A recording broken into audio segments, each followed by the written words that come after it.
How to stop overthinking. Overthinking and anxious thoughts can literally ruin your life. Not because they're dangerous, but because they stop you from living, they stop you from acting, they stop you from trusting yourself and even becoming the version of yourself you could become. So, welcome back to my channel. I'm Maria and I'm going to help you today to reclaim your mind from overthinking. Imagine you send your crush a message and they don't reply. Your brain's gonna jump into something like, did I say something wrong? Are they upset? Did I embarrass myself? Or do they have somebody else? And the list goes on. And that is not a personality trait. It's a survival mechanism.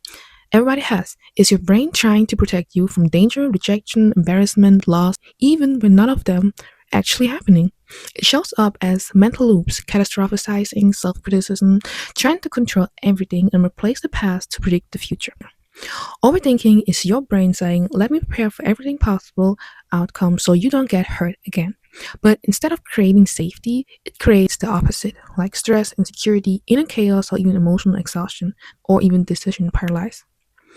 Overthinking is not you, it's not your identity or even your personality. It's your survival identity.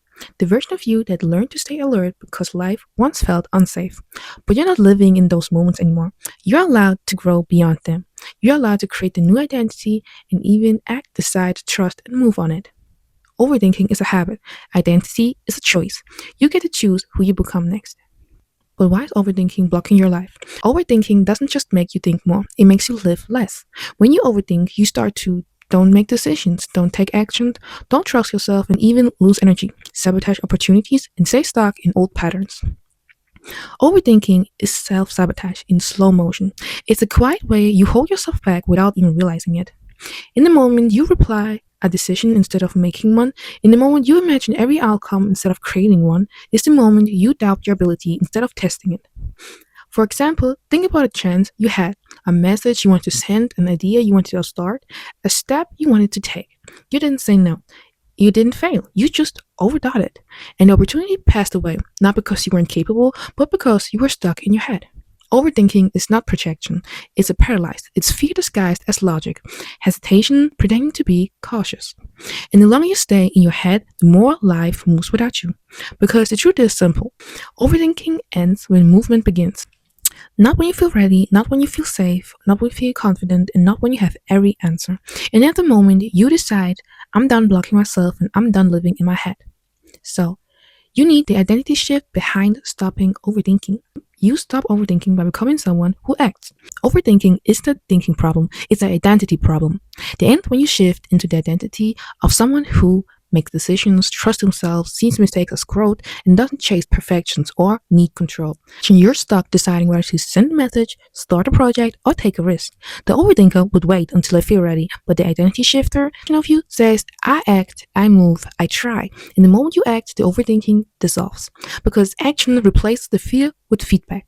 Because the identity of you, someone who acts, doesn't wait for perfect clarity. They create clarity by moving. The identity of someone who trusts themselves doesn't ask for permission, they give it to themselves. The identity of someone who sees mistakes as growth doesn't freeze in fear, they learn, adjust, and evolve. The identity of someone who doesn't chase perfectionism doesn't waste time polishing doubts. They take the next step to evolve. And the identity of someone who doesn't need control doesn't obsess over every outcome. They focus on the things they can influence. Identity shift means you stop waiting to feel confident and start acting like someone who grows through doing it. You don't know yourself. Every person meets a different version of you. Not because you're pretending, but because you're multidimensional. You shift depending on environment, emotion, relationship, and past experience. You're not one fixed character, you're a whole spectrum. With some people, you're calm. With others, you're loud. With some you are guarded. With others, you're open. Overthinking happens when you try to synchronize every version, when you try to make every person understand every layer of you, when you try to be the same everywhere, even though life doesn't work like that. But there's a deeper truth. You're not meant to adjust yourself to satisfy the opinion of others. You're meant to create your own version and let the version of you grow. You don't bloom by blending, you bloom by being. And the environment you choose matters. Your job is not to perform for approval. Your job is to place yourself where your favorite version of you feels safe to exist. This isn't about controlling how others see you. It's about protecting the version of you that feels most true and letting it grow without disorientation. You don't need to satisfy their opinions. You need to honor your identity. You need to let your own version bloom. You need to start to voice your thoughts in the moment. Because when you don't speak up, you don't stay peaceful. You create pressure. Silence becomes resentment, grief, self-hate, and even overthinking. Imagine someone keeps making comments that bothers you. You stay quiet because you don't want conflict. But inside, you're building resentment. The overthinking every interaction. You're replaying every sentence, and suddenly you're angry at them for something they don't even know they did. But not because they're evil, but because you never voiced your truth. Because every unsaid sentence becomes a thought you replay in your head. Every swallowed emotion becomes a weight you carry alone. Every moment you stay quiet becomes a moment you betray yourself. That's why you need to voice your thoughts. Say things in the moment. Not later, not when it's too late, not when the damage is already done. You can say, I didn't like that. You can say, I need clarity, I deserve respect, or I'm not okay with this. Because if someone can handle your honesty, maybe they're not meant to be in your life. Honesty doesn't push away the right people, it filters out the wrong ones. Self expression is self protection. When you speak your truth, you stop overthinking. When you express yourself, you stop carrying emotions weight alone. When your voice when you voice your thoughts, you stop abandoning yourself. Empty your head. Overthinking doesn't stay because it's strong, it stays because you keep it inside. Your thoughts and your emotions get heavier when you don't release them. Your mind becomes a storage room instead of a living space. You need an outlet, a way to get the noise out of your head and into the world. Like, for example, some people journal, some do art, movement, sports, or even voice notes, like anything that gets the thoughts out of your mind and into expression and create peacefulness in your mind. Because you need to understand that things take time. Imagine you're overwhelmed, your head is full, you're thinking about the things all at once. If you sit still, the thoughts get louder. But if you go for a walk, your body starts regulating your nervous system. When you come home and write down what's actually bothering you, you realize it's not 10 things, it's one root problem, and the movement clears the emotion, and the writing clears the mind. So remember, your mind needs space, your body needs movement, and your emotions need release. Empty your head so your life can breathe again. Find the root of your emotions. Overthinking never shows up without a reason. There's always a root, a deep emotional source that your mind is reacting to. Your thoughts are loud, but the emotions underneath it are louder. Overthinking is often your comfort zone pretending to be protection. To understand your overthinking, ask yourself, what am I afraid of losing? Maybe you're scared of losing a person, a chance, a repetition, or your sense of control. For example, you're overthinking this message because you're scared that they will leave if I say the wrong thing. What past wound is being triggered? Overthinking often repeats old patterns or old pain. For example, I'm scared making a mistake because last time I did it, I was judged or embarrassed. What self sabotage pattern is active? Your mind might be trying to protect you by stopping you from taking risks. I'm overthinking this opportunity because I'm scared of success and responsibility.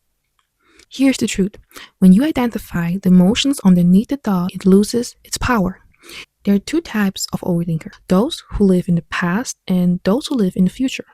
Either way, your mind is somewhere you cannot change and somewhere you cannot control.